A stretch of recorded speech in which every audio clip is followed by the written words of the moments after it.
Good afternoon mga Inday! Welcome to my vlog. For today's video, ako po ay magluluto ng chop suey.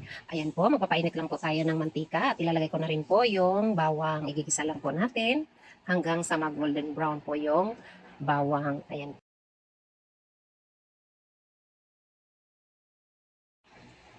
Ayan po, napatay ko po yung camera. Sorry po talaga, hindi ko po nabidyohan pag-isa yung sibuyas. Ayan po. Pero may sibuyas na po yan. Ginisa ko na rin po. Yun nga lang po ay hindi ko nabidyohan dahil napatay ko po yung camera. Na off ko yung camera. Ayan po. Sinunod ko naman po pag gisa yung chicken. Yan po ay breast part ng chicken. Para medyo malaman po. Hindi masyadong mabuto. Ayan po. Lagyan lang natin ng kaunting pamintang durog. Pangpatanggal lang sa lang po yan.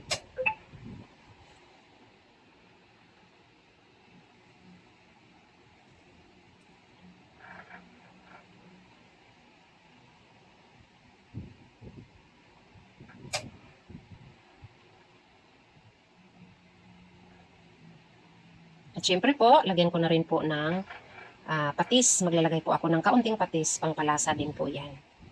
Para konti lang ng asin ang ilalagay ko. Maglalagay rin po ako mamaya ng kaunting asin. Ayan. Halo-haloin lang natin.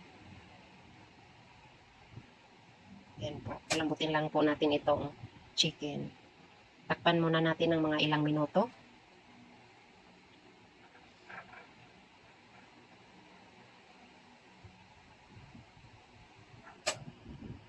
Ayan po. Malambot na po yung chicken. Medyo malambot na po siya. Ayan. Dahil maninipis lang naman po ang paghiwa niyan. Kaya madali lang po maluto. Ayan, lagyan ko rin po ng oyster sauce para lalong sumarap ang ating niluluto. Ayan po. Yan po ay napakasarap po yan sa mga gisa-gisa. Yung oyster sauce na yan. Ayan. At ilalagay ko na rin po syempre yung sayote. Dahil medyo matigas po yan. Unahin lang po natin paglagay yung sayote at saka carrots. Ayan po. Safe lang din po ang kanyang paghihiwa.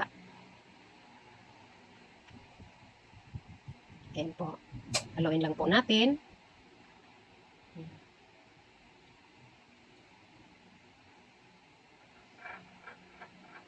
Takpan lang po natin ulit. Mga ilang minuto lang po. Ayan po. Haluin lang natin. Para pantay po yung pagkaluto. Ayan eh. Ilalagay ko na rin po yung cauliflower. Ayan po. Mura po ngayon ang cauliflower. At saka maglalagay din po ako ng Baguio beans.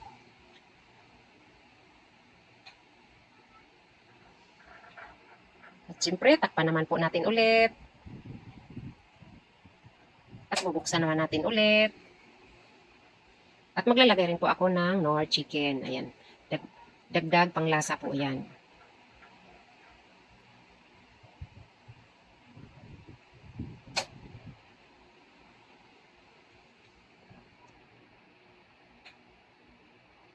Maglalagay rin po ako ng kaunting asin.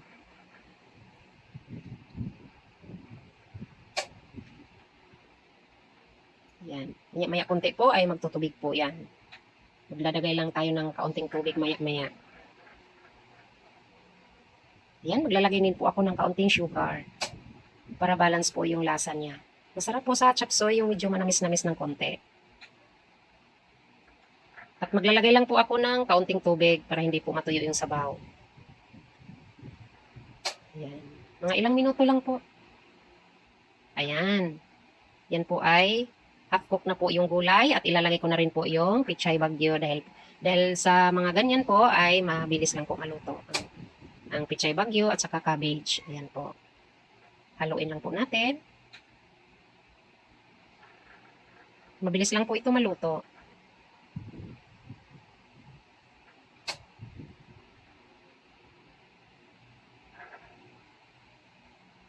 At ilalagay ko na rin po yung red bell pepper. Yan po ay pandagdag aroma po yan.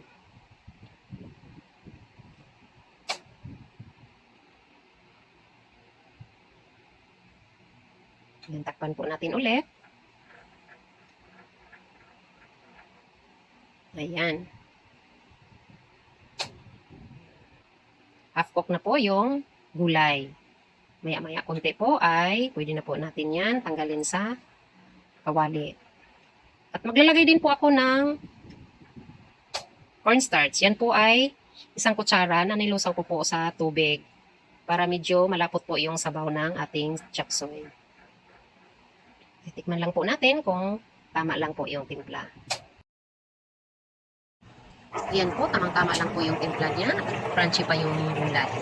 Hindi pa masyadong luto. Yan po, luto na po yung aking chop suey. Ayan po, kung nagustuhan ninyo ang aking video, paki-subscribe lamang po, like and share at pakipindot na rin po ang notification bell para ma-notify po kayo kapag may bago akong upload na video. Yun lamang po, maraming salamat. Bye, God bless!